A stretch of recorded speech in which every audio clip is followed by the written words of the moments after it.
जब खेत में ट्रैक्टर से कटकर हुई नाग की मौत और फिर उसकी नागिन ने जो किया उसे देख लोगों के रोंगटे खड़े हो गए। यह घटना यूपी के एक गांव की है, जहां सालों पहले इस गांव में एक नागिन ने अपना ऐसा कहर बरसाया जिसको आज तक लोग नहीं भूल पाए हैं। दरअसल सालों पहले एक नाग नागिन का जोड़ा यूं ही घूमते घूमते इस गांव में आ गया। उन्हें जब गांव में कोई भी जगह सुरक्षित नहीं लगी तो वह खेतों की तरफ चले गए। ऐसे में गांव का रहने वाला रामू नाम का एक व्यक्ति अपने खेत में ट्रैक्टर चलाकर खेत की जुताई कर रहा था। तभी नाग नागिन का जोड़ा तेजी से रेंगते हुए उसकी तरफ बढ़ने लगा। वह नाग जहां दाई तरफ था तो वह नागिन बाई तरफ चल रही थी। तभी अचानक से वह नाग रामू के ट्रैक्टर के नीचे आ गया। रामू को वह नाग नहीं दिखाई दिया और वह अपना काम करता जा रहा था। वहीं नागिन ने यह सारी घटना देख ली और नाग की आंखों में रामू का चेहरा देख लिया।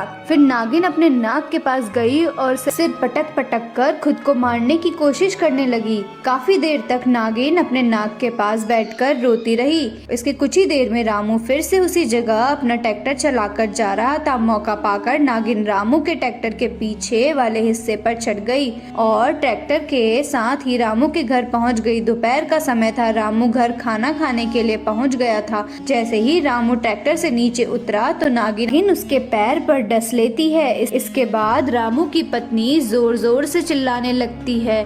उनकी आवाज सुनकर सभी गांव वाले एकत्रित हो जाते हैं। वह नागिन रामू के पास फन फैलाकर बड़े गुस्से से अपने नाग का बदला लेने के लिए बैठ गई थी। वह किसी को भी रामू के पास जाने नहीं दे रही थी। अब रामू के शरीर में जहर पूरी तरह फैल चुका था और रामू ने वहीं पर इस जहर के कारण अपना दम तोड़ दिया। वहीं गांव वासियों ने नागिन को डंडे और आग से जलाकर वहां से हटाने की कोशिश करी, लेकिन नागिन इधर से उधर नहीं हुई और रामू के पास ही बैठी रही।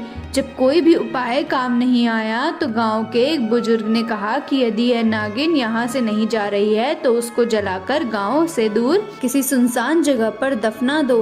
गांव वालों ने उस बुजुर्ग की बात सुनकर वैसा ही किया। उस नागिन के आसपास लोगों ने पेट्रोल डालकर उस पर माचिस से आग लगा दी। देखते ही देखते वह नागिन उस आग में जलकर राख हो गई और फिर गाँव वालों ने उस नागिन को डंडे से उठाकर गाँव के एक सुनसान जगह पर जाकर उसकी जमीन में गाड़ दिया। तब जाकर उन गांव वालों की जान बची और रामू के पास उसका परिवार गया। कुछ ही देर में रामू का भी अंतिम संस्कार कर दिया गया। तब से आज तक उस नागिन का कहर हर किसी को याद है, क्योंकि उस नागिन को देखकर लग रहा था कि वह नागिन सभी की जान लेना चाहती है। लेकिन सही समय पर लोगों ने उस बुजुर्ग व्यक्ति की बात मानकर समझदारी दिखाई और कई लोगों की जान बचा ली।